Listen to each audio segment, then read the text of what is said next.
So what's up people, and welcome to another Battle Angel Alita / GUNNM video. So a couple of weeks ago, I made a video in response to the last 300s video asking about what we wanted to see in the sequels of the Alita Battle Angel cinematic universe. And in that video, I mentioned that, well, I wanted to see guns. Yeah, a lot of guns. And as you can see, I think Alita wants to see a lot of guns as well. And so what I wanted to do in this video was just talk a little bit about one of my favorite guns that comes out in the Battle Angel Alita comic verse. And as many of the comic readers know, as the comic continues to go down the chapters, guns become much more prominent as it goes along, and you see more and more of them as the chapters evolve. And of course, once Alita gets into the tuned organization, then guns become a major commodity in the story. I mean, one of the things that I loved about the tuned series is, of course, that although Alita's tuned body isn't as strong as her Berserker body or the Imaginos body, one of the great things about the tuned stories is that she got to play with a lot of amazing weapons. Yeah, there were some really cool weapons that came out in those chapters. I mean, James Bond will be jealous of some of the weapons that she got. And so what I wanted to do is talk about, my favorite weapon that comes out in there. Now, before I start, I do want to mention I typically give my default spoiler alert. However, in this one, there won't be much spoilers coming out with regards to this video. Yeah, there will be a little bit with regards to the description of the gun that I want to talk about.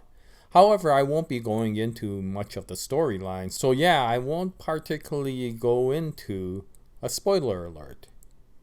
However, I do want to give a nerd alert. Yeah, nerd alert. I'll be going into some really nerdy descriptions of the gun itself. And I apologize right from the beginning with that if you watch this video, by the end you may have a propeller growing out of your head. But if you don't want to get nerded out by some of the technical descriptions of this gun, then please stop watching this video. But if you don't mind, please join us.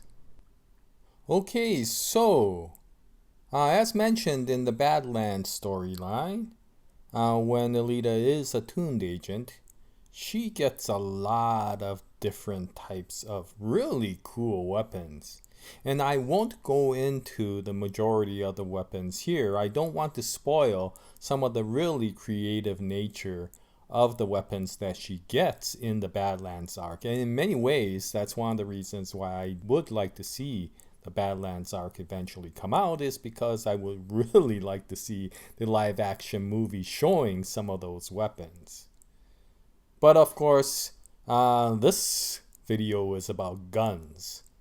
And although she gets many different types of guns in the Badlands storyline, the one that I really liked reading about was the Solenoid Quench Gun.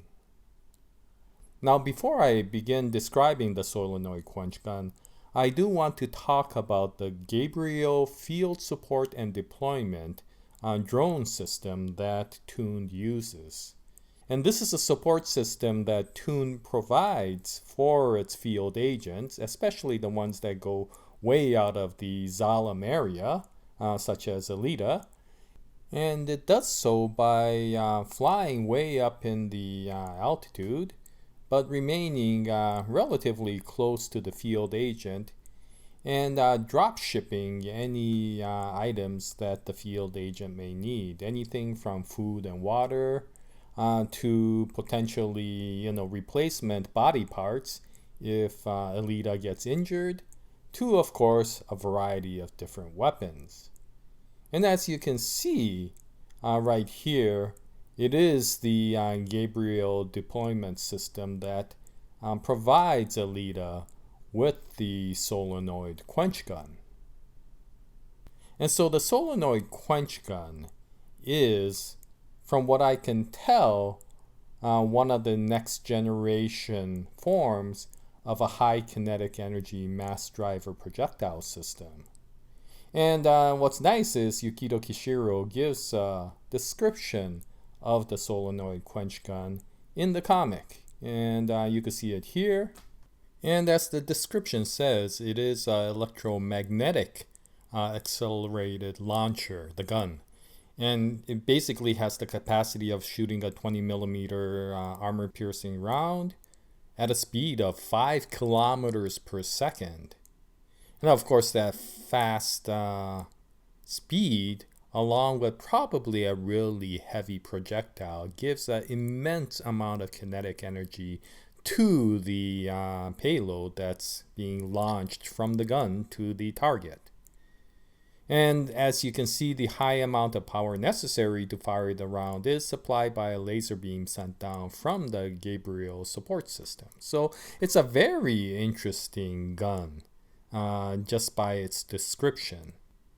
Of course, as nice as the description is, nothing's more satisfying than watching Alita use this gun to really blast away at the enemy. And believe me, when that projectile hits the enemy, there is not much left of the enemy after that.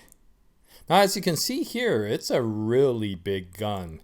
And if you're wondering how she runs around carrying it, it basically attaches to the gyro transport system that she uses to, ride around in the Badlands. And so it's basically a vehicle-supported ordnance system.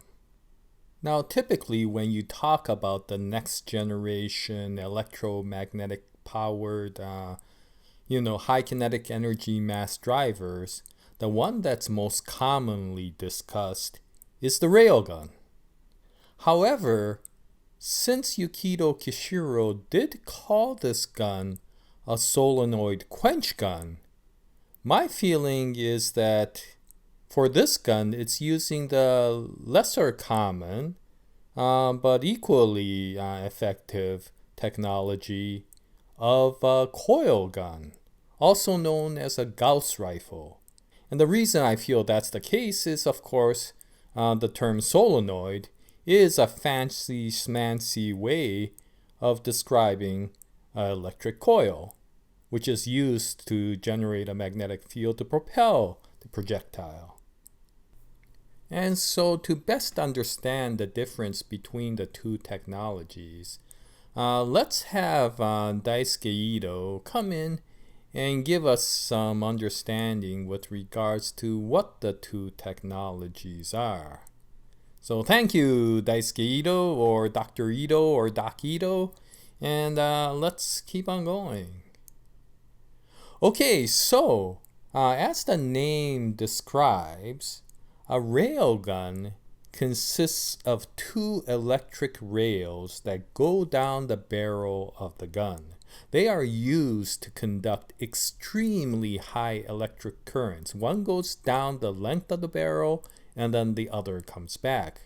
However, these two rails are not typically electrically connected together. And the only way you could electrically connect them together to close the circuit is by adding the payload. The bullet itself becomes the electrical connection that bridges one rail to the other. And so this is a relatively simple technology where once the circuit is closed, then all you have to do is dump a tremendous amount of current down the circuit. And because that creates a huge Lorentz force that wants to pull the circuit apart, and since the only movable part is the payload, it just puts a tremendous amount of force down the payload to move down the barrel until it just ejects out of the gun. And by the time it gets to the end of the gun's barrel, it's moving at a tremendously high velocity that whatever it hits literally gets blown apart. And as you can see here, as a scientific demonstration of a railgun weapon, you can see the sheer devastation that the railgun can do, even to extremely hard targets such as stainless steel plates. Okay, so although that was very interesting, as mentioned, since Yukito Kishiro did call the gun a coil gun or a solenoid gun, it probably, although it does use electromagnetic power similar to the railgun, it's more similar to what is called an AC synchronous linear motor.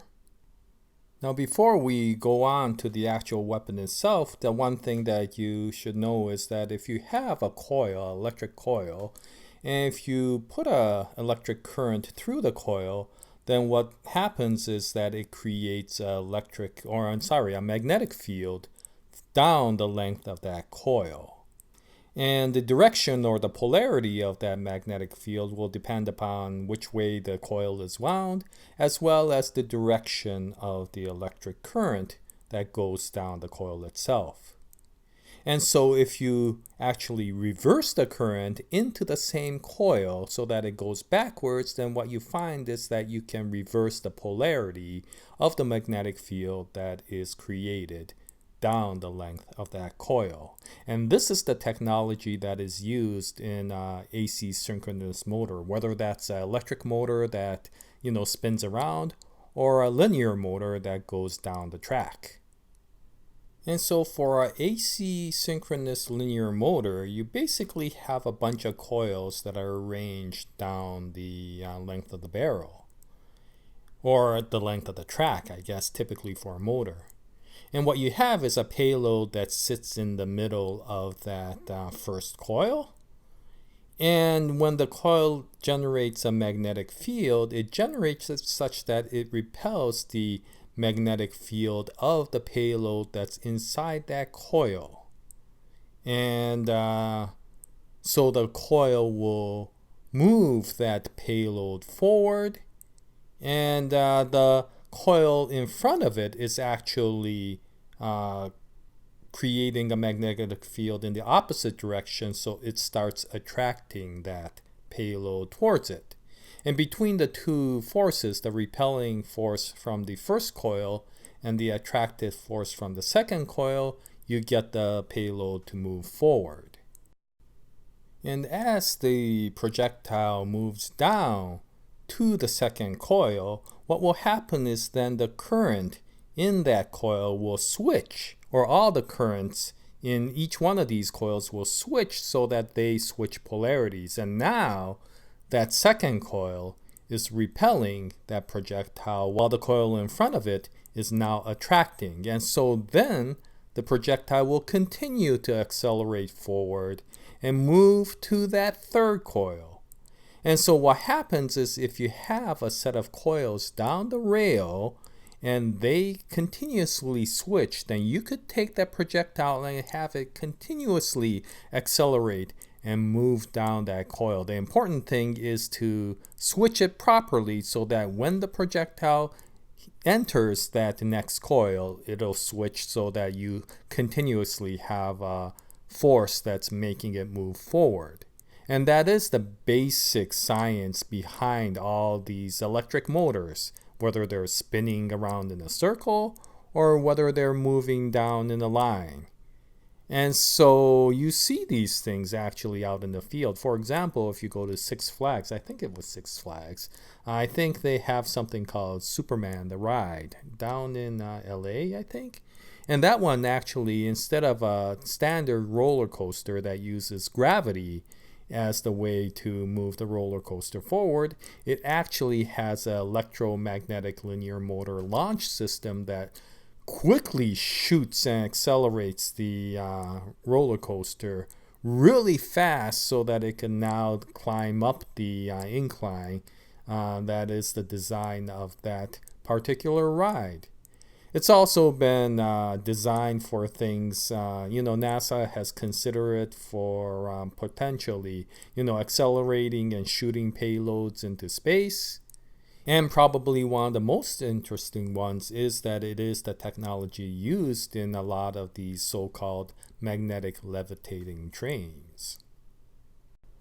And so now, if we change the projectile from a big heavy vehicle to a much smaller bullet, then you can imagine that you can propel that bullet at extremely high speed. So by the time it ejects from the barrel, it's moving at a tremendously fast speed. And similar to the railgun, the coil gun can fire outrageously high kinetic energy projectiles so that when they hit the target, it devastates them in a similar manner. Now, what was interesting is Yukito Kishiro did call his weapon a Solenoid Quench Gun rather than just a solenoid gun. And so this implies that this may be a slightly modified version of what we just talked about. What's interesting is he put the words solenoid and quench together. And typically when you think about an electromagnetic coil that quenches, you're usually talking about a superconducting coil. And so what's the advantage of a superconducting coil is it could generate much higher magnetic fields than a standard coil so that you could propel that projectile further. And what quench defines is when a superconducting coil stops superconducting. And when that happens, all that really high magnetic field dumps out of the coil, and basically that coil loses its magnetic properties. And so if that is basically the technology that Yukito Kishiro is thinking about, then the coil arrangement is slightly different. And so in the beginning, I would think that all of the superconducting coils are charged basically in the same polarity. And because they are all charged with the same polarity, there is no specific force because each one of these coils is giving the same amount of force and everything balances out. However, once you quench one of these superconducting magnets, then the magnetic field will dump out of that coil, and all of a sudden you got a huge imbalance in the magnetic field, and the coil in front of it will attract that payload into moving forward. And so what you will see is a long line of individual superconducting coils that run down the length of the barrel. And in a very rapid manner, each one of these coils will quench so that the bullet will move forward at a tremendous speed and keep on moving forward to gain tremendous amount of velocity so that by the time it gets out of the barrel once again, it has gained a tremendous amount of speed. And again, the advantage of a superconducting coil is that it could generate such a high magnetic field that it could take that magnetic coil gun arrangement and turn it into an even more powerful weapon, basically a coil gun on steroids. And so that is my feeling of what Yukito Kishiro was thinking about when he brought out this gun. And so thank you very much, Doc Ido, for helping us with the explanation. Yeah, and so this is a pretty amazing weapon, and you can see that Alita really does enjoy, firing this weapon. And once again, as the explanation described, the Gabriel support system fires a laser down to the gun to charge it up. Because of course, once you discharge those superconducting coils, you do need to charge it up again before you can fire. And because of that, I was thinking about it. It does take time to charge up those coils, so maybe what the gun has is a revolving barrel inside of the main barrel of the gun.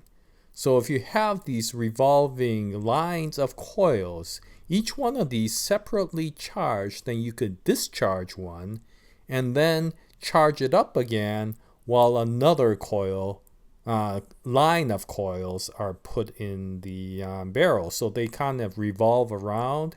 And since superconducting coils can retain their magnetic field until they quench, then you can have these charged up ready to go until you want to fire the gun. And of course, again, since the Gabriel system probably fires an extremely high-powered laser down to the gun, and probably the gun has some very efficient photovoltaics to be able to absorb that optical energy and turn it into electrical energy. Yeah, this is a pretty nice gun to work with. Okay, well, that's it for this video. Yeah, I just wanted to talk about one of my favorite weapons that came out in the Badlands storyline of Battle Angel Alita.